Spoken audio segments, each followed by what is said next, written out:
Loic asks about Ethereum 2.0. Andreas, have you looked into Ethereum 2.0? Many people are trashing it on social media, of course, especially on the fact that there will need to be a second chain. Is that so? What do you think of it? Could you explain what the upgrade consists of? If there is going to be a need to transition to a new blockchain, what about all of the projects that were developed on the first one? This is a great question.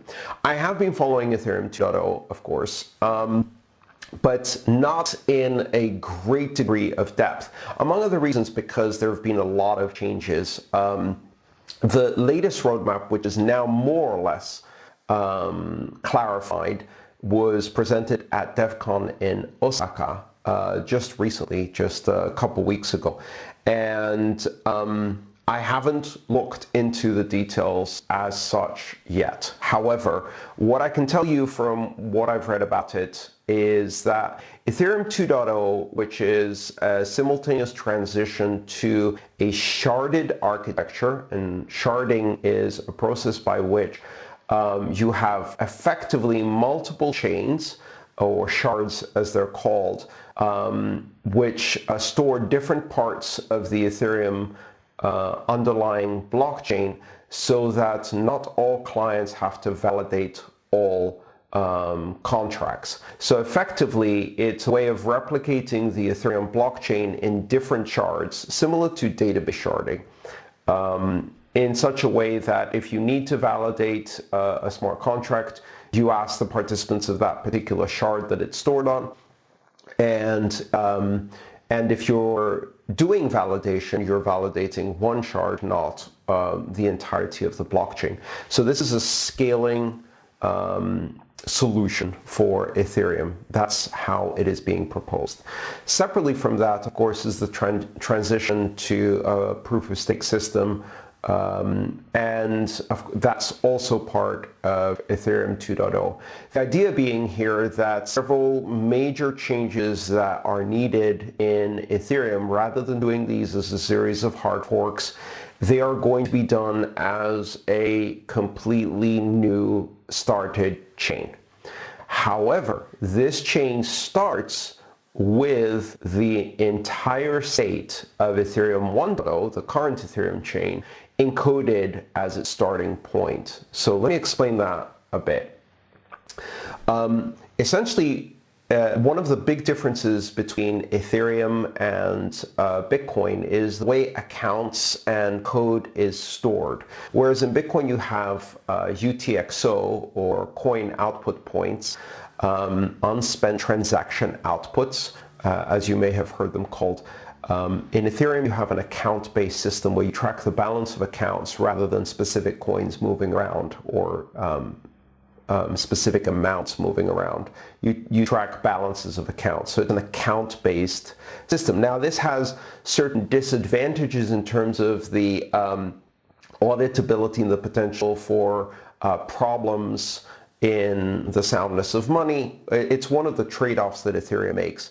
And that's my personal opinion, that it has some disadvantages vis-a-vis UTXO in terms of how easy it is to audit the balance of accounts. However, it has some advantages in other ways because it allows a degree of flexibility, including the ability to capture the current state, the balance of all of the accounts and code base of all of the contracts as a snapshot. And that means that in the transition to Ethereum 2.0, a point-in-time snapshot is made of the Ethereum 1 chain, and after that, Ethereum 2 is initialized with that snapshot, so that effectively all of the balances, contracts, and everything else that existed in Ethereum 1 now exist from the beginning in Ethereum 2, but without any of the history of how you got there.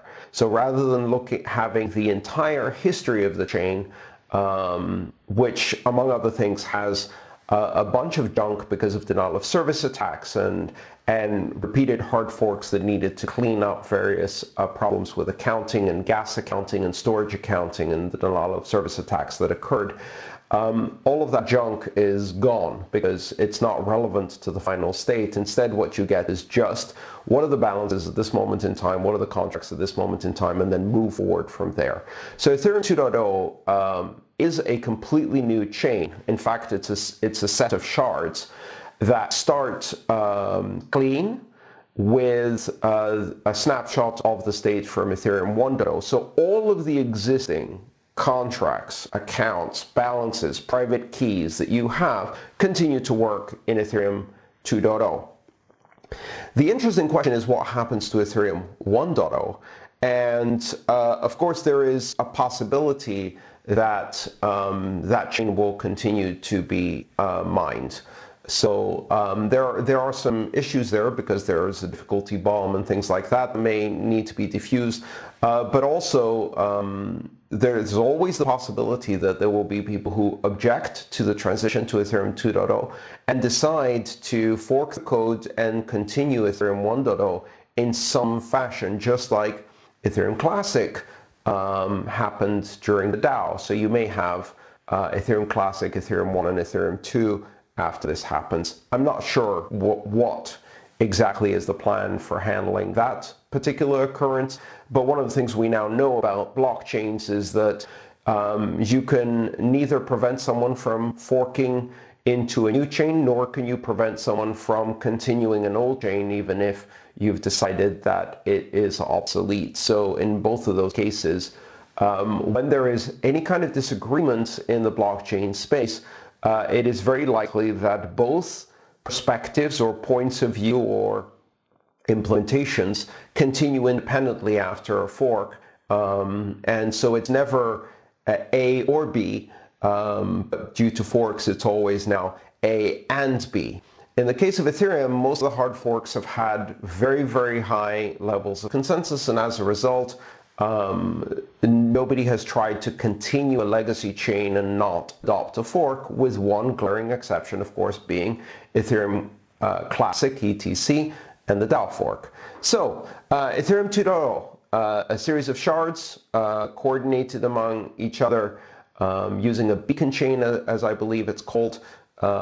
These shards are different chains, and they start from a new genesis effectively, and that genesis of Ethereum 2.0, however, captures the state of the existing Ethereum 1 chain as a snapshot in time to continue all of the existing state and allow people to continue running all of the contracts and accounts they have, but it is a new chain.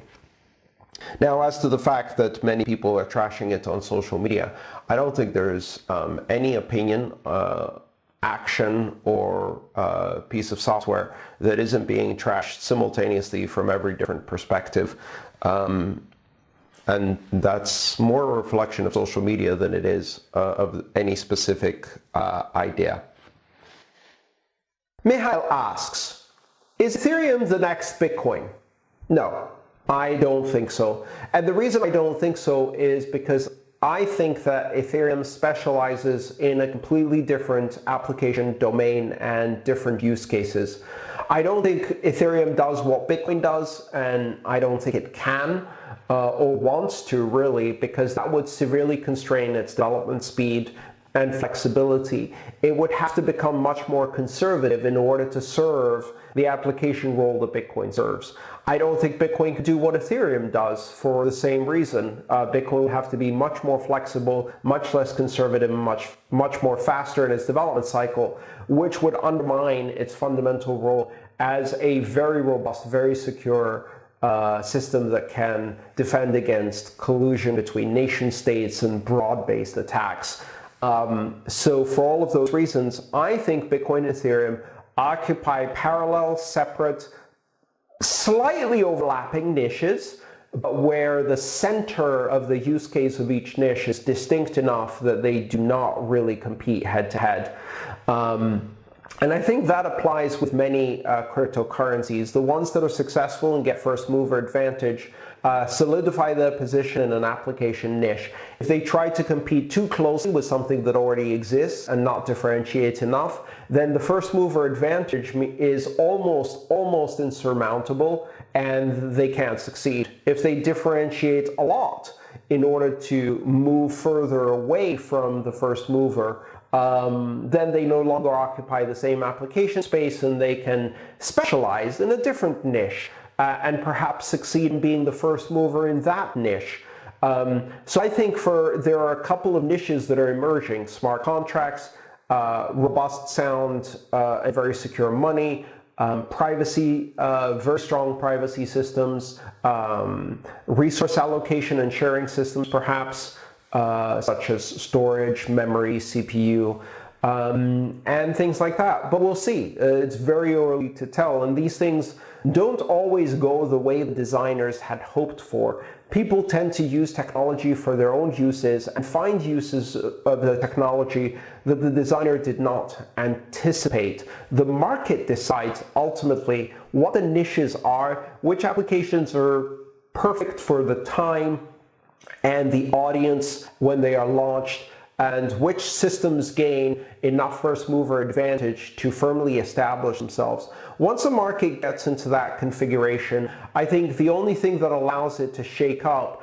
is there's either a fundamental change in the way the market operates, like for example, when we went from 5 big photography manufacturers that made cameras to suddenly every phone having a camera, and that shook up the photography business enough to reorder the leaders in that business, and some of them went out of business. That kind of first mover advantage and that kind of solidified market doesn't get shaken up unless you change the parameters of the market dramatically through the introduction of some radical new technology that's very disruptive. That may happen.